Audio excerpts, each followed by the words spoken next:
पुनर्बार मैं आह्वान करुँच जे पवित्र दिन में प्रभु मानक सुजोग देते प्रभु ठारे आम शरण नहीं कर प्रभुकर पूजा आराधना करवा प्रभु मानक सुजोग देते से अधिक किसी कहबी ना किंतु आज समस्त मन में रही अच्छी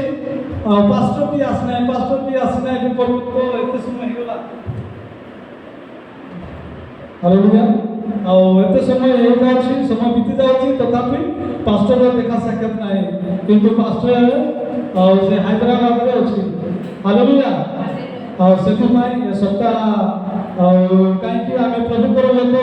बुझु न बुझु प्रभुकर वाक्य लिखाई जो जगह 2 किंवा 3 प्रभु नाम एकत्रित हुए से जगह किए रुहति प्रभु जीशु ख्रीष्ट रुहति हालेलुया से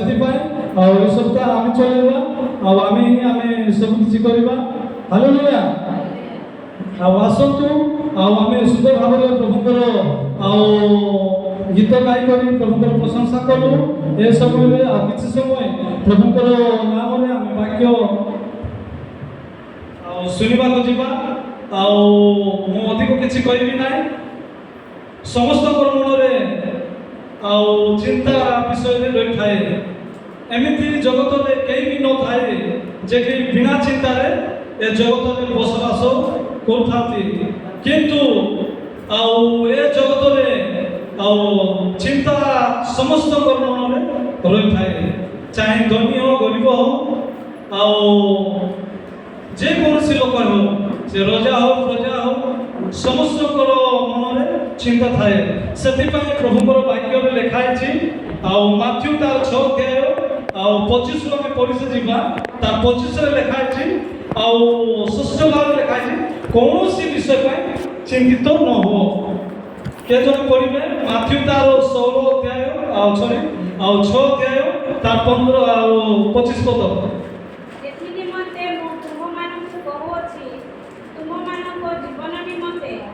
कौन खाइब कौन पीब कि कौन पिंधिब एभली तुमମାନଙ୍କ शरीर निमंते मध्य चिंता कर नाही खाद्य अपेक्षा जीवन और वस्त्र अपेक्षा शरीर की श्रेष्ठ नुहे हालेलुया एटा षष्ठ भाव लिखाई मनुष्य को कौन दरकार कौन आवश्यकता पड़ता है कौन पाए मनुष्य माने चिंता करती आम बाहर को आसु कौन पाए आम पेटे चाकरी पाए आम कौन पाए काम करने घर द्वार छाड़ी सरी भी बाहर को विदेश को आसी आम परिश्रम कर निज परिवार परिजन को आम पोषित पालन करूँ से आम कौन आमको जमी भी खावाई खाद्य दरकार पिंधापी वस्त्र दरकार रही गृहटी दरकार किंतु प्रभु जीशु ख्रीष्ट कहते कौन सी विषय पर चिंतित कर ना कहीं कथा कहूँ कारण से कहते देख तार 26 अध्याय लिखाई आकाशर पक्षी मान को देख से माने देख से माने बुनती ना कि काटती ना आकाशर पक्षी मान को मनुष्य मान को तुलना कर आकाश पक्षी मान को देख से माने बुनती ना कि काटती ना तुम स्वर्गस्थ मान को आहार दियंती हालेलुया आम स्वर्गस्थ पिता के प्रभु जीशु ख्रीष्ट से पक्षी मान को हाथ अच्छी गोड़ अच्छी कि ना किंतु सब किसी जो समय को खाद्य आवश्यकता पड़ता है पिता परमेश्वर को जोगाई था से माने बिना परिश्रम भी खाद्य ग्रहण करते किंतु आमे माने हाथ गोड़ सब किसी सहित प्रभु मान को बुद्धि ज्ञान भी दे आम काम कर परिश्रम परिश्रम द्वारा आम कौन कर पैसा रोजगार कर पैसा आदाय कर आम निज परिवार परिजन को आम को पोषी पार से प्रकार बल प्रभु मान को दे तथापि आम मनुष्य होकर आम चिंतित व्यतिग्रस्त हो किंतु प्रभुकर वाक्य श्रेष्ठ भाव में कहते आकाशर पक्षी मान को देख कहीं से कहते से माने कौन से काम न कले भी प्रभु से जगती किंतु से पक्षी मान को आम श्रेष्ठ नुह क्या माने आम अधिक ना कि ସେଥିପାଇଁ ପ୍ରଭୁ ଆମକୁ କହୁଛନ୍ତି ଆଉ ତାର ପିତର ତାର ପ୍ରଥମ ପିତର ତାର 5 ଅଧ୍ୟାୟ 7 ପଦ ପଢ଼ିଦେବେ।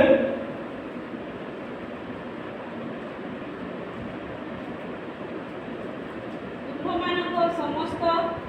ଚିନ୍ତାର ଭାର ତାହାଙ୍କ ଉପରେ ପକାଅ, କାରଣ ସେ ତୁମମାନଙ୍କ ନିମନ୍ତେ ଚିନ୍ତା କରନ୍ତି। ହାଲେଲୁୟା। ଆମମାନଙ୍କର ବୋଲେ ଚିନ୍ତାଧାରା କିଏ ଅଛନ୍ତି? ପ୍ରଭୁ ଯୀଶୁ ଖ୍ରୀଷ୍ଟ ସଦାପ୍ରଭୁ ଆମମାନଙ୍କର ଚିନ୍ତାର ଭାର ଆଉ ତାଙ୍କ ଉପରେ ଆମେ ଥୋଇବା। ଆମେ ଚିନ୍ତା କରିବି ଆମେ କୌଣସି ବିଷୟରେ ଆମେ ଆଉ ଭଲ ବିଷୟରେ ମନ୍ଦ କରିବା ନାହିଁ, ମନ୍ଦ ବିଷୟରେ ଭଲ ବି କରିବା ନାହିଁ। ମାନେ ଆଉ ଆମେ ଆମର ବର୍ଷକୁ 10 ବର୍ଷକୁ ଆମେ 11 ବର୍ଷ ବି କରିପାରିବା ନାହିଁ, ବା ଧଳା ବାଳକୁ କଳା କରିପାରିବା ନାହିଁ, କଳା ବାଳକୁ ବି ଆମେ ଧଳା କରିପାରିବା ନାହିଁ। କିନ୍ତୁ ଆମେ ଚିନ୍ତା କରି ନିଜର ଦେହକୁ କ୍ଷତି କରିଥାଉ। ସେଥିପାଇଁ ସେ ଆଉ ସଦାପ୍ରଭୁଙ୍କର ବାକ୍ୟ କହନ୍ତି ଆଉ ତୁମମାନଙ୍କର ଚିନ୍ତାର ଭାର ଆଉ ପ୍ରଭୁଙ୍କ ଠାରେ ଦେଇଦିଅ ଆଉ ସେ ତୁମମାନଙ୍କ ପାଇଁ ଚିନ୍ତା କରନ୍ତି। ସଦାପ୍ରଭୁ ଆମମାନଙ୍କୁ କହନ୍ତି ଯେ ଆଉ ତାଙ୍କ ବାକ୍ୟ ମାଧ୍ୟମରେ ଆଉ ମୁଁ ତୁମମାନଙ୍କ ପାଇଁ ଚିନ୍ତା କରୁଅଛି। ସେଥିପାଇଁ ସେ କହୁଛନ୍ତି ମାଥ୍ୟୁ ତାର 11:28 କହୁଛି ଯେ ହେ ପରିଶ୍ରାନ୍ତ ଆଉ ଭାରଗ୍ରସ୍ତ ଲୋକ ମୋ ନିକଟକୁ ଆସ, ମୁଁ ତୁମମାନଙ୍କୁ ବିଶ୍ରାମ ଦେବି। କାହିଁକି ନା ସଦାପ୍ରଭୁ ଠାରେ ବିଶ୍ରାମ ଦେବାର ଶକ୍ତି ଅଛି, ବଳ ଅଛି। ଆଉ ସେ ତା ପାଖରେ ଥିବା ଯୋଗୁଁ ସେ କହୁଛି ଯେ ଯାହା ପାଖରେ ଅଛି ସେ ଦେଇପାରିବ, ଯାହା ପାଖରେ ନାହିଁ ସେ ଦେଇପାରିବ ନାହିଁ। ସେଥିପାଇଁ ସଦାପ୍ରଭୁ ଠାରେ ଆଉ ଶକ୍ତି ବଳ ଥିବା ହେତୁ ସେ ଜଗତର ସୃଷ୍ଟିକର୍ତ୍ତା ହେତୁ ସେ ଆମକୁ କ'ଣ କହୁଛନ୍ତି? ତମେ ପରିଶ୍ରମ କରିବା ଲୋକ ମୋ ନିକଟକୁ ଆସ, ମୁଁ ତୁମମାନଙ୍କୁ ବିଶ୍ରାମ ଦେବି। ଆଉ ଏ ଜଗତ ତୁମମାନଙ୍କୁ ବିଶ୍ରାମ ଦେଉଛନ୍ତି, ସେଇ ବିଶ୍ରାମ ନାହିଁ, ମୁଁ ସଦାକାଳ ମୁଁ ଆଉ ତୁମକୁ ବିଶ୍ରାମ ଦେବି। ତାହା ହିଁ ପ୍ରଭୁ କହୁଛନ୍ତି। ଆଉ ଆମମାନଙ୍କୁ ଆଉ ଆମେ ଦେଖିବା ଆଉ ଏ ଚିନ୍ତା ବିଷୟରେ ଆମେ ପ୍ରଭୁଙ୍କର ଲୋକ ହେଇକରି ଆମେ କାହିଁକି ଚିନ୍ତା କରିବା? ଆମେ ଜୀବିତ ପରମେଶ୍ୱରଙ୍କୁ ଆମେ ସେବା କରୁଛୁ। ଆମେ କୌଣସି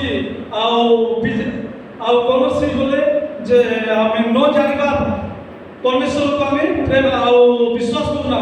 କିନ୍ତୁ ଆମେ ଜୀବିତ ଈଶ୍ୱରଙ୍କୁ ବିଶ୍ୱାସ କରୁଛୁ। ସେଥିପାଇଁ ସେ ଆଉ ମାଥ୍ୟୁ ତାର 6:32 ଲେଖା ଅଛି, କାରଣ ବିଜାତିମାନେ ଏହି ସବୁ ବିଷୟ ଖୋଜି ବୁଲନ୍ତି। ହାଲେଲୁୟା। ବିଜାତିମାନେ ବୋଲେ ଯେଉଁମାନେ କି ସଦାପ୍ରଭୁଙ୍କୁ ଜାଣନ୍ତି ନାହିଁ, ସେମାନେ ଖୋଜି ବୁଲନ୍ତି। ଆମେ ଯୀଶୁଖ୍ରୀଷ୍ଟଙ୍କୁ ଆଉ ଜନ୍ମରୁ ବା ଆମେ ଯୀଶୁଖ୍ରୀଷ୍ଟଙ୍କୁ ନୂଆରେ ଜାଣିଲେ ବି ସଦାପ୍ରଭୁ ଆମର ଜୀବିତ ପରମେଶ୍ୱର, ସେ ମୃତ୍ୟୁମାନଙ୍କ ମଧ୍ୟରୁ ଉଠି ଅଛନ୍ତି ଆଉ ପୁନରୁତ୍ଥାନ ହେଇଅଛନ୍ତି। ତା ସହିତ ଆମେ ତାକୁ ବିଶ୍ୱାସ କଲେ ଆମେ ଲାଭ ପାଇବା। ଆଉ ସେ ଆମମାନଙ୍କୁ ଯେଉଁ ଜାଗାରେ ବି ଯେଉଁ ପରିସ୍ଥିତିରେ ଥିଲେ ବି ସେ ଆମମାନଙ୍କୁ ଉଦ୍ଧାର କରନ୍ତି। ସେଥିପାଇଁ ସେ ଆମମାନଙ୍କୁ କହନ୍ତି ଏଇ ବିଷୟ ଆଉ ଯେଉଁମାନେ ମୋତେ ଜାଣିନାହାନ୍ତି ତାଙ୍କେ ଆଉ ଖୋଜନ୍ତି ବୁଲନ୍ତି ଆଉ ତାଙ୍କେ ଚାହାନ୍ତି, କିନ୍ତୁ ଆପଣମାନେ ଆଉ ମୋତେ ଜାଣନ୍ତି ଆଉ ଆପଣମାନେ ମୋତେ ବିଶ୍ୱାସ କରନ୍ତି, ତଥାପି କାହିଁକି ଏତେ ଚିନ୍ତା କରୁଛ?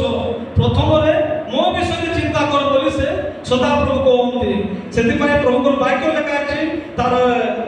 ମାଥ୍ୟୁ ତାର 6:33 ଲେଖା ଅଛି। କିଏ ଜଣେ ପଢ଼ିବେ? କିନ୍ତୁ ତୁମ୍ଭେମାନେ ପ୍ରଥମରେ ତାହାଙ୍କ ରାଜ୍ୟ ଓ ଧାର୍ମିକତା ଅନ୍ୱେଷଣ କର, ହାଲେଲୁୟା। ଏହି ସମସ୍ତ ବିଷୟ ମଧ୍ୟ ତୁମମାନଙ୍କୁ ଦିଆଯିବ। ହାଲେଲୁୟା। ଆଉ ପ୍ରଥମରେ ଆମେ ପ୍ରଭୁଙ୍କ ବିଷୟରେ ଆମେ ଧ୍ୟାନ ଦେବା ବୋଲେ ଆପେ ଆପେ ଆଉ ଏ ଦୁନିଆର ବିଷୟ ଆମ ପଛରେ ଆସିବ। ଆମେ ପ୍ରଭୁଙ୍କୁ ଆଗକୁ ଆମେ ଦେଖିବା ବୋଲେ ଯାହା କିଛି ବି ସମସ୍ୟା ଧୀରେ ଧୀରେ ଆମର ଶରୀରରୁ ବା ଆମ ପରିବାର ସମସ୍ୟାରୁ ସମାଧାନ ହେଇକରି ପଛକୁ ପଳେଇବ। ସେଥିପାଇଁ ପ୍ରଭୁଙ୍କର ବାକ୍ୟ ଅଛି ପ୍ରଥମରେ ମୋ ରାଜ୍ୟ ଆଉ ମୋର ଆଉ ଦିଗକୁ ତମେ ଦେଖ, ମୁଁ ସବୁ କିଛି ଆଉ ସମାଧାନ କରିବି ବୋଲି କହୁଛି। ସେଥିପାଇଁ ଆଉ ସଦାପ୍ରଭୁ ଆଜି କହିଛନ୍ତି କାଲିକି ଭୁଲିଯିବେ କି ନାଇଁ? ମଣିଷମାନେ ଏଇ ଜଗତର ମଣିଷମାନେ ଚାହେଁ ଆଉ ଆମର ନେତାମାନେ ବି ବା ଅନ୍ୟ ରଜାମାନେ ବି ଆଉ ଯେଉଁ ଆଉ ଦେବା ପାଇଁ ଶପଥ କରିଥିବେ ତାଙ୍କେ ଭୁଲି ଯାଇପାରନ୍ତି, ତଥାପି ସଦାପ୍ରଭୁ କେବେ ବି ଭୁଲନ୍ତି ନାହିଁ କି ପାସରନ୍ତି ନାହିଁ। ସେଥିପାଇଁ ଆଉ ସେ ସଦା ସର୍ବଦା ସମାନ ଅଟନ୍ତି। ସେଥିପାଇଁ ପ୍ରଭୁଙ୍କର ବାକ୍ୟ ଲେଖା ଅଛି ଏପ୍ରି ତାର 13:8 ଲେଖା ଅଛି। କ'ଣ ଲେଖା ଅଛି? ସେ କାଲି ଆଜି ଚିରକାଳ ସମାନ ଅଟନ୍ତି। কালি মতো উদ্ধার করলো আজ উদ্ধার করবো নাই কি নাই করিব সদা সর্বদা সে আমাকে সহিত বলি করি সে আমাকে উদ্ধার করতে সেপাই এমনি তার 13 পদ 13 জন করিবে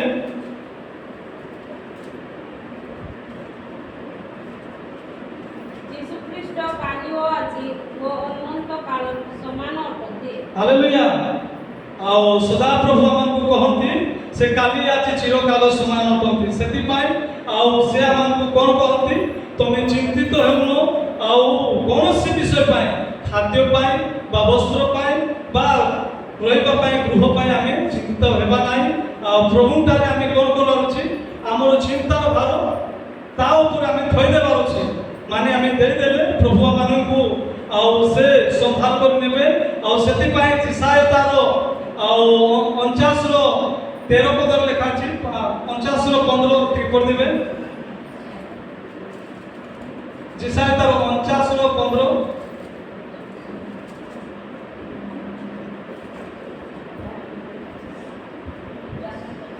ସ୍ତ୍ରୀଲୋକ ଆପଣା ଗର୍ଭଜାତ ପୁତ୍ର ସ୍ନେହ ନ କରି କି ଆପଣା ସ୍ତନ୍ୟ ପାଇ ଶିଶୁକୁ ପାଶରି ପାରେ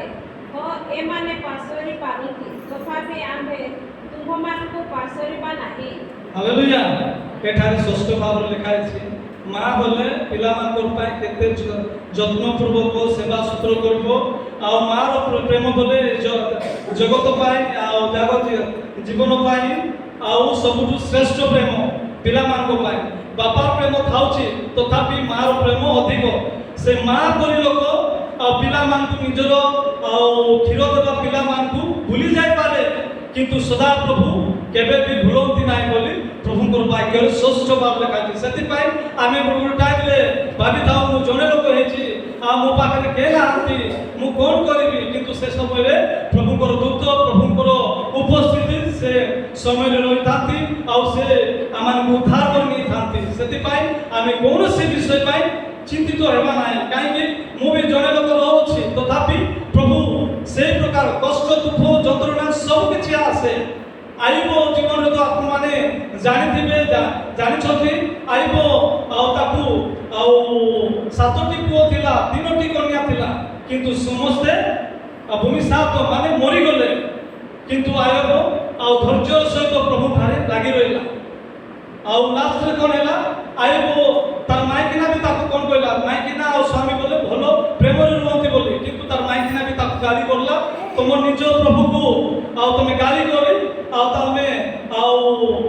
ତମେ ଗାଳି କରି ତାକୁ ରିସାଇ କରି ତମେ ମରିଯାଅ ବୋଲି କହିଲା ତଥାପି ସେ ଆଇବ କ'ଣ କହିଲା ତମେ ମୂର୍ଖ ସ୍ତ୍ରୀ ସଦାପ୍ରଭୁ ଦେଲେ ଆଉ ନେଇ ଅଛନ୍ତି ଆଉ କ'ଣ ସଦାପ୍ରଭୁ ଠାରେ ମଙ୍ଗଳ ହିଁ ଚାହିଁବା କି ଅମଙ୍ଗଳ ଚାହିଁବା ନାହିଁ କି ଆମେ ସବୁ କିଛି ସବୁ ବୋଲେ ଆମେ ଭଲ ଏକା ଚାହୁଁଥାଉ କିନ୍ତୁ ମନ୍ଦ ବିଷୟ ଦରକାର ନାହିଁ ପ୍ରଭୁ ଯାହାକୁ ପ୍ରେମ କରନ୍ତି ସେ ତାଡ଼ନା ବି କରନ୍ତି ଆଉ ସେ ଶାସ୍ତି ବି ଦିଅନ୍ତି ବୋଲି ପ୍ରଭୁଙ୍କର ବାକ୍ୟ ଲେଖା ଅଛି ସେଥିପାଇଁ ଆଉ ଲାଷ୍ଟ ଆଉ ବାକ୍ୟ ପଢ଼ିଦେବା ଯିଶାୟ ତାର ଆଉ 43 ର 2 ପଦରେ ଟିକେ ପଢ଼ିଦେବେ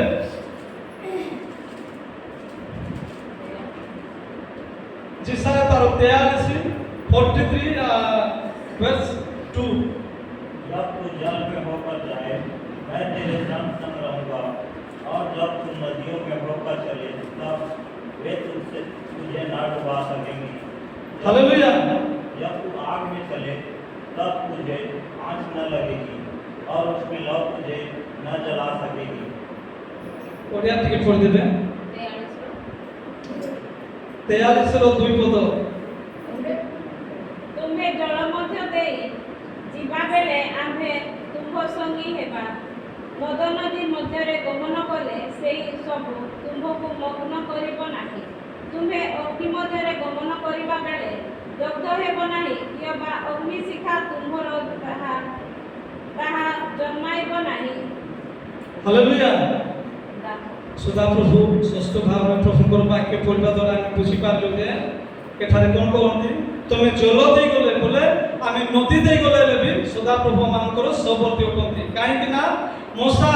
ଆଉ ସମୁଦ୍ରକୁ ଦେଖି ଭୟଭୀତ ହେଇଗଲେ କିନ୍ତୁ ସଦାପ୍ରଭୁ କହିଲେ ତମର ଯଷ୍ଟି ବଢ଼ାଇ କରି ଆଗକୁ ତମେ ମାର ଆଉ ସେଇ ନଦୀ ସମୁଦ୍ର ଦୁଇ ଭାଗ ହେଇଯିବ ସେ ପାଣି ଆଉ ଦୁଇ ଭାଗ ହେଇଗଲେ ସୂକ୍ଷ୍ମ